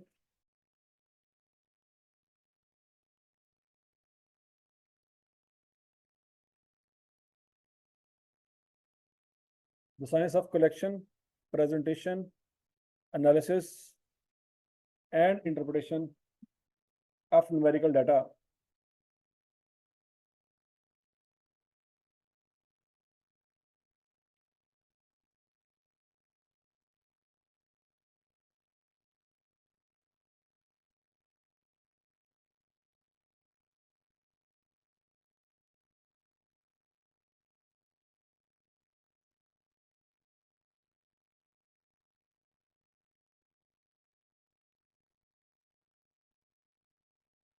Is called statistics. अच्छा, स्टैटिस्टिक्स में 4 काम करने हैं बच्चों। कितने काम करने हैं? कौन कौन से? Collection, presentation, analysis and interpretation. तो जिस भी दुनिया की स्टडी में ये 4 काम होंगे वो क्या होगी? वो स्टैटिस्टिक्स है। तो लगी बात। इन चारों में से अगर एक भी मिस हुई वो स्टैटिस्टिक्स नहीं होगी। हजम? अच्छा जी। अब बच्चों डाटा में याद रखना इंटरप्रिटेशन बहुत इंपॉर्टेंट है। क्या चीज इंपॉर्टेंट है? इंटरप्रिटेशन। मतलब डाटा आपने कलेक्ट कर लिया, उसका एनालिसिस भी कर लिया, अब आपने उसको इंटरप्रेट करना है। क्या करना है? अगर इंटरप्रिटेशन गलत हो गई तो सारी की सारी आपकी जो स्टडी है वो जीरो होगी। मतलब आपको समझ नहीं आई करना क्या है, तो डाटा का कोई फायदा होगा? कोई फायदा नहीं होगा। नहीं बात लगी। अगर आपने 100 मैच खिलवा के डाटा कलेक्ट किया एक बंदे का कि यार ये किस तरह का परफॉर्मेंस दे रहा है, और आपकी इंटरप्रिटेशन गलत हो गई और वो बंदा वर्ल्ड कप में चला गया, तो वर्ल्ड कप तो पहले दिन ही हार गए ना आप। नहीं समझ आ रही? 100 मैच खेले आजम खान ने, थोड़े दांत पहले निकल आए। डाटा आपके सामने था और आपने कहा ये वर्ल्ड कप के लिए जा रहा है, तो गलती कहां पे हुई है? इंटरप्रिटेशन में। डाटा की इंटरप्रिटेशन में मसला आया है कि भाईजान ये क्यों भेजा आपने इसको, ये डिजर्व ही नहीं करता था, आपने इसको भेज दिया। सिर्फ ये कि लीग में छक्का बहुत लंबा मारता है, लिहाजा ये हर बाल पे छक्का ही मारेगा, फास्ट बॉलर से खेला नहीं जा रहा। तो गलती कहां पे की है? वो जो डाटा आपके सामने था वो डाटा आपने समझने की कोशिश ही नहीं की कि वो डाटा क्या कह रहा है। तो सारा डाटा आपने साइड पे करके फैसला किया जिसको आगे लेके जाए। तो ठीक है। तो बच्चों कलेक्शन भी ठीक हो, प्रेजेंटेशन भी। तो क्रिकेट में आपको पता हर तरह के ग्राफ आपको मिल जाते हैं, ऐसी है ना। मतलब आजम खान के बारे में पूरे स्टैट निकालने हो तो ये तो आप भी निकाल सकते हैं। गूगल पे जाए लिखें, सारी उसकी पिछले जितने भी इनिंग्स है सबकी हिस्ट्री निकल आएगी। ऐसी है। क्रिक इन्फो है, उस वेबसाइट पे जाएं, आपको सारा डाटा दे देगा। पीएसएल में उसने क्या किया, बाकी जो प्रीमियर लीग में वो खेलता रहा उसने क्या किया, सारा डाटा आपको मिल जाएगा। वहां से आप इजीली फैसला कर सकते हैं हाँ भाई इसका क्या करना। मतलब आपको उसका वजन नजर नहीं आ रहा तो डाटा तो नजर आना चाहिए था ना। नहीं समझ लगी?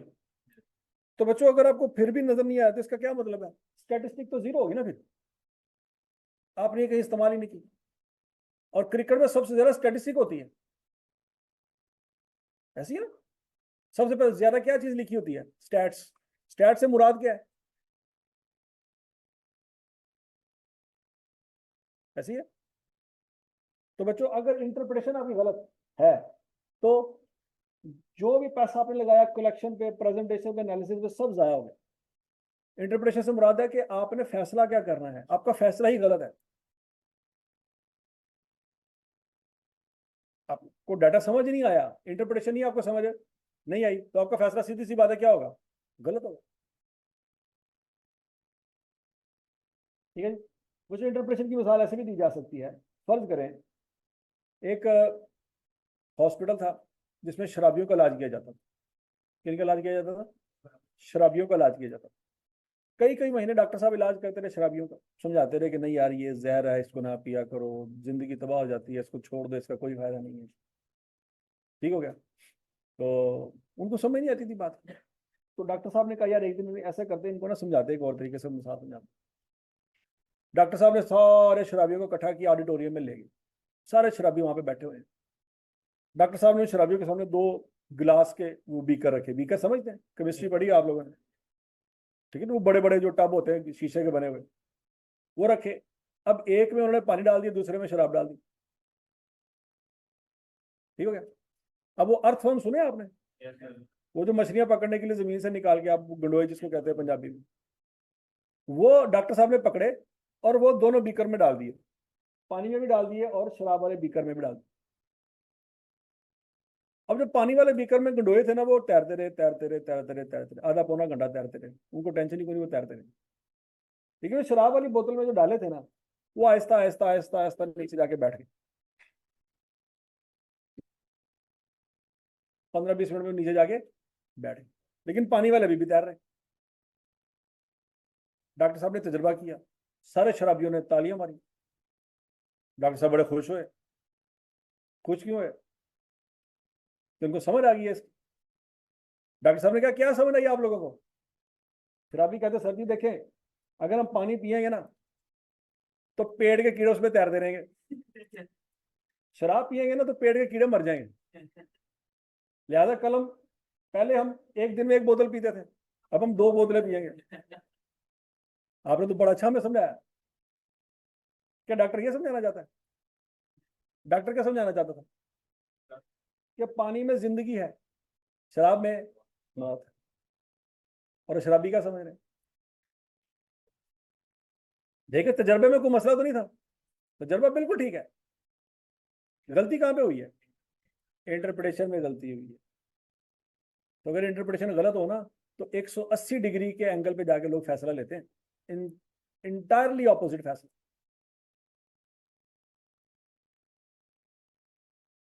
समझ लगी है?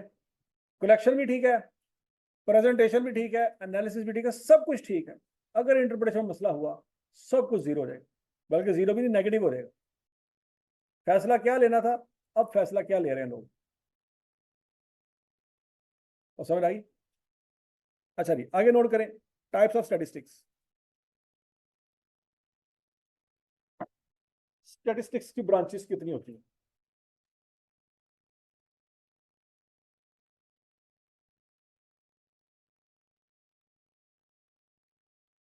स्टैटिस्टिक्स की ब्रांचेस, 2 तरह की ब्रांचेस होती हैं बच्चों। कौन कौन सी? डिस्क्रिप्टिव और inferential.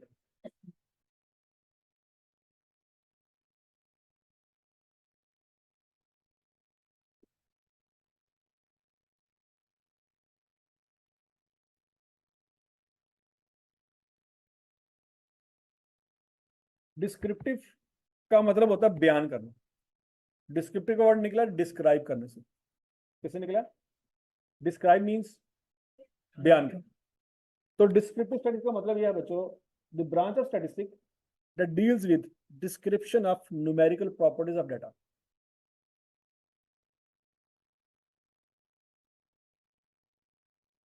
Description of numerical properties of data.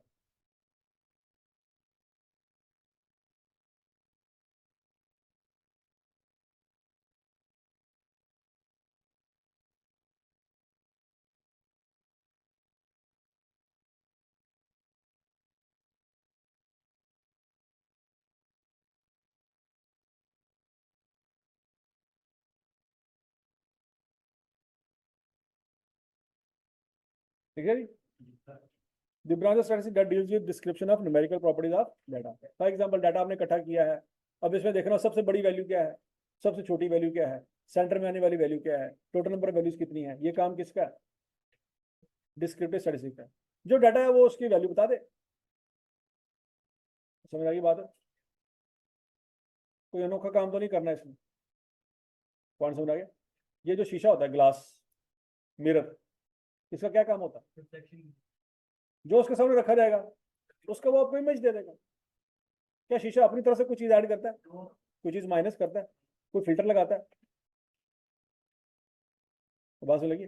शीशे का काम क्या है? जो उसके सामने रखेगा उसका अक्स आपको दे देगा। अब आपको पसंद आए या ना आए, मतलब कि जी आप मुंह तो दाने निकल आए रहे, मेरे नहीं निकले, शीशे तो निकले नहीं। आपको पसंद आए या ना आए, शीशे में जो आप शीशे के सामने रखा वो बताएगा। अब आपको अच्छा लगे या बुरा लगे, शीशे का इसमें कोई कसूर है? तो डिस्क्रिप्टिव स्टैटिस्टिक्स वही काम कर रही है जो शीशा कर, कि डाटा में जो कुछ है वो बयान कर देगा, आपको अच्छा लगे या बुरा लगे। मतलब आजम खान के बारे में बात करेंगे, उसके प्यो को तकलीफ होगी, लेकिन सच तो सच है। नहीं समझ लगी? हाँ, उसके बाप के सामने हम तमीज से बात करेंगे, प्राइवेटली हम खुला डुला बात करेंगे। पॉइंट समझ आया कि नहीं आया? ये क्या है? प्रेजेंटेशन का तरीका। नहीं बात लगी? और बोलो तो सही। मतलब एक पंजाबी मेहमान के तौर पे किसी खान साहब के घर चला गया। अब खान साहब को इतनी उर्दू नहीं आती थी। अब पंजाबियों के घरों में अगर कोई आ जाए तो हम कहते हैं यार खाओ खाओ, खुला खुला खाओ, आप अपना घर समझ के खाओ। अब पठान साहब के घर में पंजाबी चले गए, कहते खाओ खाओ, तुम्हारे बाप का घर। अब बात तो वो भी वही कर रहा है जो आप करते हैं। बात समझ लगी है? लेकिन प्रेजेंटेशन का स्टाइल क्या हुआ? चेंज हो गया ना। अब उसको नहीं उर्दू आती थी, उसने तो ये कहा कि यार अपना घर समझ के खाओ, अगर तुम्हारे बाप का घर है खाओ। ठीक है? तो भाई हम स्टैट क्या करती है, जो है वो बयान कर किया जाता है। अब आजम खान के प्यो को बुरा लगे तो लगे, डिस्क्रिप्टिव स्टडीज उसमें कुछ भी नहीं कर सकती। हाँ, उसकी बात को डिफरेंट तरीके से प्रेजेंट किया जा सकता है। ये ना कहें कि बाप का घर है, ये कह ले आप, ये कह ले भैया आपका अपना घर है। समझ आ गई?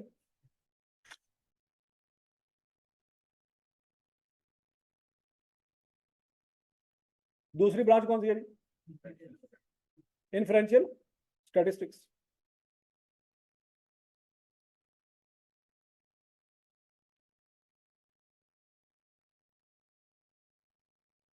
The branch of statistics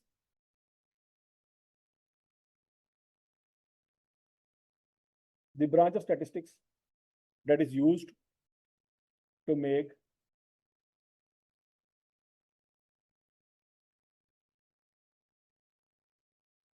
the branch of statistics that is used to make an inference about data. Inference से क्या मुराद है जी? ओपिनियन। इन्फ्रेंस कहते हैं ओपिनियन को, किसे कहते हैं? तो ओपिनियन क्या बच्चों डाटा की बेस पे बनाते हैं? तो बात से लगी? ओपिनियन बनाते डाटा की बेस पे है, लेकिन ओपिनियन फ्यूचर के लिए यूज होता है। कौन समझ आ गया? ओपिनियन किसकी बेस पे बनता है, लेकिन होता किस मकसद के लिए है? अब आजम खान के बारे में अगर हम डाटा देखें तो ओपिनियन क्या होना चाहिए? जो T20 वर्ल्ड कप में नहीं जाना चाहिए। अब T20 वर्ल्ड कप माजी में है, वो तो फ्यूचर में है। तो आपने डिस्क्रिप्टिव डाटा की बेस पे एक ओपिनियन बनाना है और उस ओपिनियन को फ्यूचर के लिए यूज करना है, ना कि माजी के लिए। नहीं समझ आई? अब बोलो तो सही। ठीक है ना?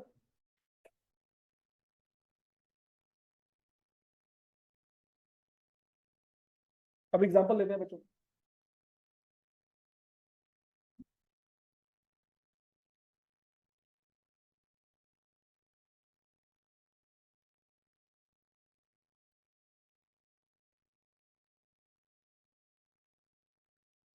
फर्ज करें आपने कंपनी में पैसे लगाने हैं। क्या लगाने हैं? इन्वेस्टमेंट करनी है, उसके शेयर बाय करनी है। आपने उसकी हिस्ट्री देखी, 2022 में कंपनी ने प्रॉफिट कमाया 2 लाख। कितना प्रॉफिट कमाया? 23 में हुआ नुकसान, 24 में फिर प्रॉफिट कमाया 1 लाख रुपए, और 25 में आप इन्वेस्टमेंट करने जा रहे हैं। करेंगे कि नहीं करेंगे? क्यों नहीं करेंगे इन्वेस्टमेंट?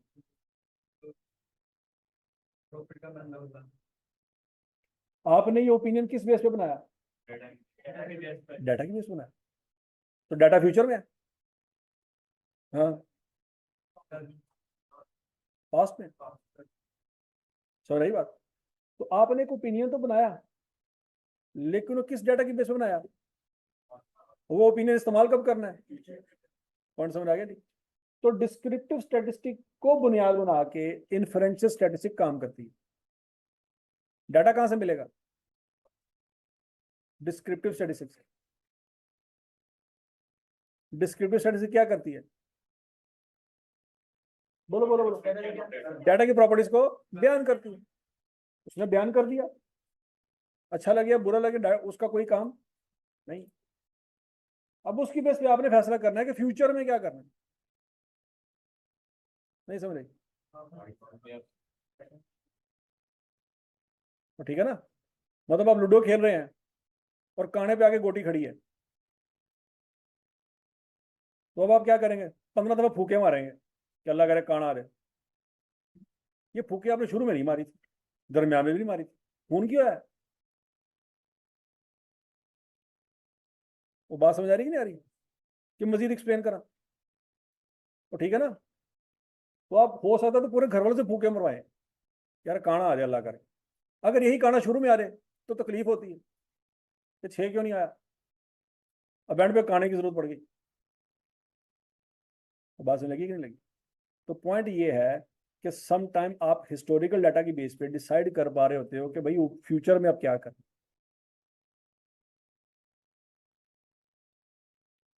ठीक है जी, क्लियर होगी बच्चों? तो याद रखना बच्चों कि इन्फ्रेंशियल स्टैटिस्टिक्स जो होती है ना, इसका सबसे ज्यादा काम होता है प्रोबेबिलिटी थ्योरी में। कहाँ पे काम होता है? ये जो आपके चैप्टर है ना, 11 से लेकर 15 तक, ये आपके सारे चैप्टर जो है ना इन्फ्रेंशियल स्टैटिस्टिक्स की बेस पे हैं।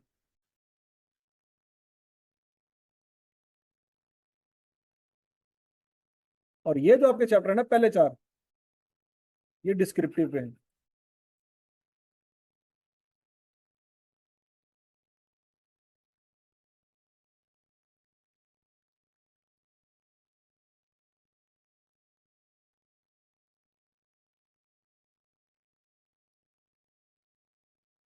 पेपर के बारे में पता है आपको? बच्चों टोटल आपके 50 एमसीक्यूज होंगे, हर एमसीक्यूज के 2 नंबर होंगे, और टोटल नंबर कितने हो गए? 100। 2 घंटों में करना है। कितने घंटों में करना है? 2 घंटों में करना है। आई कैप की वेबसाइट पे जाएंगे, वहां पे उन्होंने एक सॉफ्टवेयर दिया हुआ है। वो सॉफ्टवेयर आप अपने मोबाइल में या अपने लैपटॉप में इंस्टॉल करें, उसको घर बैठ के चलाएं। वो सारे आपको पेपर जो है ना उन्होंने वहां पे रखे हुए हैं कि किस तरह से पेपर में आएंगे और किस तरह से आपने वो सॉफ्टवेयर यूज करना। समझ आ गई? ये बात याद रखनी है।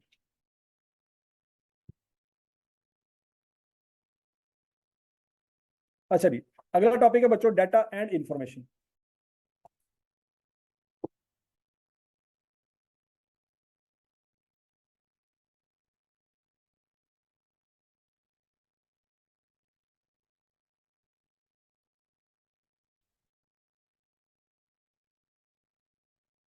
Data and information.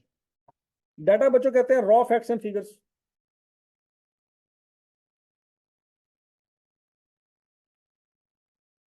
Raw facts and figures को हम कहते हैं डाटा,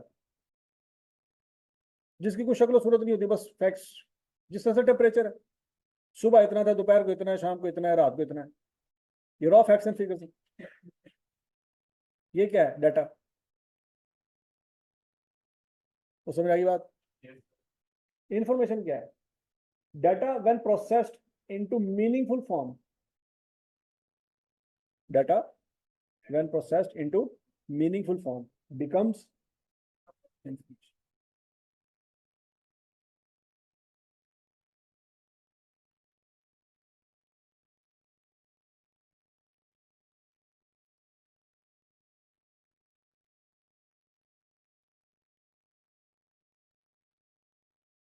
तो बात सुन रही? एक जमाना था, शेन वॉर्न को जानते हैं आप? नाम सुना हुआ? कौन था? है किसका? शेन वॉर्न ने हिस्ट्री की सबसे सस्ती टीम बनाई आईपीएल में। सबसे सस्ती, सबसे सस्ते सस्ते खिलाड़ी उसने चूज की। सबसे सस्ती टीम उसकी थी, एक ही वो आईपीएल के सीजन में खेला। सबसे सस्ती टीम, मतलब वो खिलाड़ी चुने उसने जो दुनिया में किसी ने नाम भी नहीं सुना होता। उस बंदे ने उन खिलाड़ियों को ट्रेन किया, उनको सारे का सारा डाटा उसके पास मौजूद था तमाम खिलाड़ियों का। उस बंदे ने उस डाटा को इस तरीके से एक्सट्रैक्ट किया, इस तरीके से इस्तेमाल किया, और हर बंदे को, अपने तमाम बॉलर को और बैट्समैन को ट्रेन किया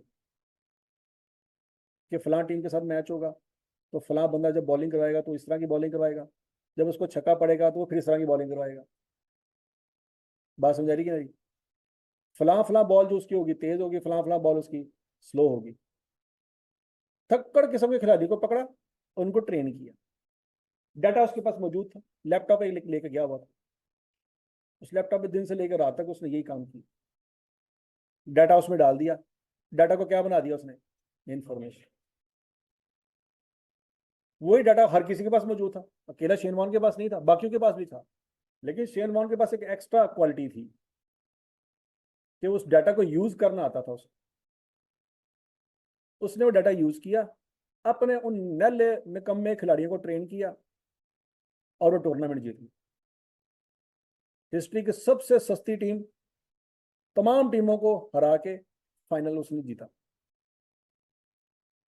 हालांकि बाकी टीमों के पास भी बड़े बड़े नामवर कोच थे, लेकिन शेन वॉर्न ने वो काम कर दिखाया जो बाकी कोई नहीं कर सका, हालांकि डाटा सबके पास मौजूद।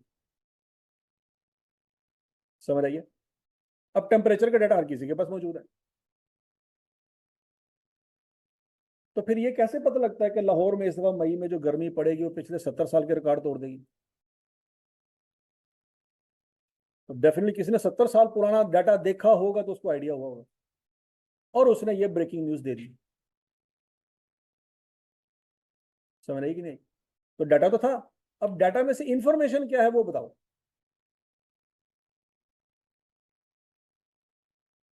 पॉइंट समझ आ गया कि नहीं आ गया?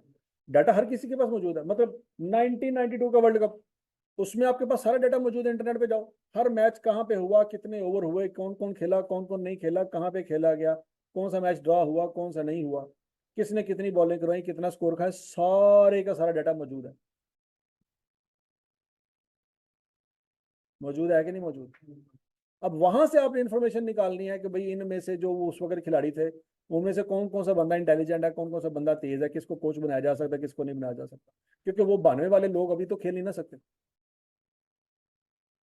लेकिन उनका जहन कितना काम करता है ये आपको वहां से पता चल सकता है। समझ आ गई बात है? तो डाटा और इंफॉर्मेशन में फर्क समझ आ गया कि नहीं समझ आया? अब बच्चों, types of data,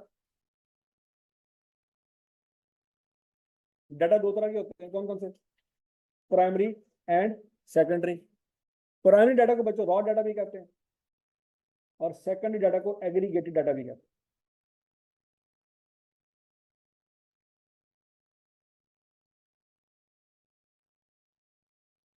primary data को क्या कहते हैं? Raw data. और second data aggregated data. Primary data से मुराद दिया है बच्चों ऐसा डाटा जो शुरू शुरू में कलेक्ट किया जाता है, the data which is collected in its original form.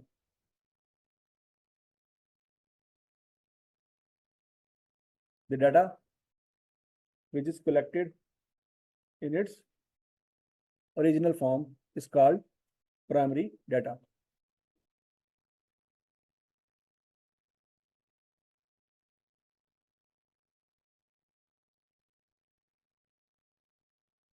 ठीक है जी? अच्छा जी, तो फिर सेकेंडरी डाटा क्या है? प्राइमरी डाटा को जब प्रोसेस कर लेते हैं ना into different groups, primary data when processed into different classes या different groups becomes secondary data. समझ आ गई? प्राइमरी डाटा को डिफरेंट क्लासेस में या डिफरेंट ग्रुप्स में जब हम क्लासीफाई कर लेते हैं तो क्या बन जाता है? Secondary data.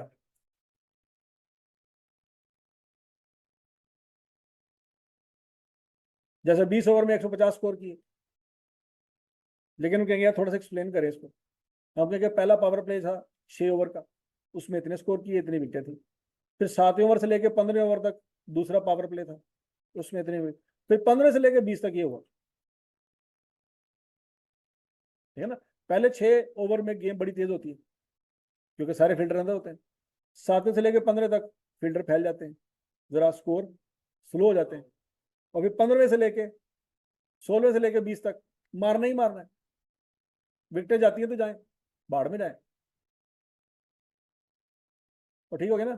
फिर ही देखना कि कौन कहाँ खड़ा है, मारो बस। तो पहले 6 ओवर में गेम तेज है, आखिरी 5 ओवर में गेम तेज है, बीच वाले जो 7 ओवर है, यहां तक की बात लगी।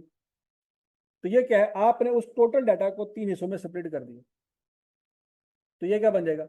Secondary data. तो समझ आ गई बात है। तो आपको इजीली समझ आ जाएगा यार शुरू शुरू में ग्राफ इतना ऊपर क्यों था, फिर स्लो क्यों हो गया और एंड पे तेज क्यों हो गया।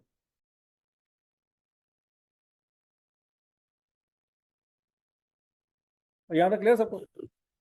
चलो बच्चों बाकी चीजें फिर हम कल डिस्कस करेंगे। तो किताबें जिन्होंने नहीं ली वो किताबें ले लें, कल इंशाल्लाह फिर हम उसमें से डिस्कस करेंगे।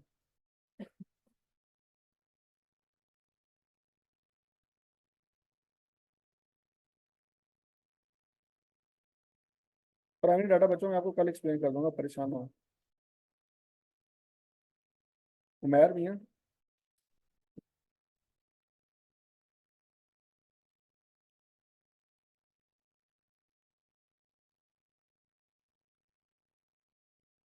अच्छा नहीं बच्चों, ये जरा देखिएगा आई कैप की बुक है, चैप्टर नंबर 7 है।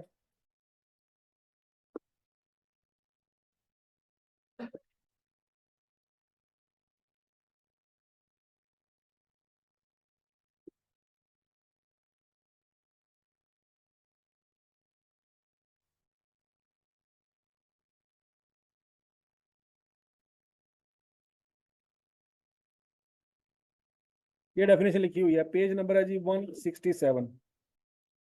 पेज नंबर क्या है? प्राइमरी एंड सेकेंडरी डाटा क्या होता है, तो यहाँ पे लिखा हुआ है। Primary data is collected first hand specifically for investigation process. Secondary data, on the other hand, is data previously collected that may be relevant to the investigation under process. मतलब उस प्राइमरी डाटा को मजीद क्या कर लेते हैं हम, refine कर लेते हैं, तो वो क्या बन जाता है, सेकेंडरी डाटा बन जाता है। ठीक हो गया जी।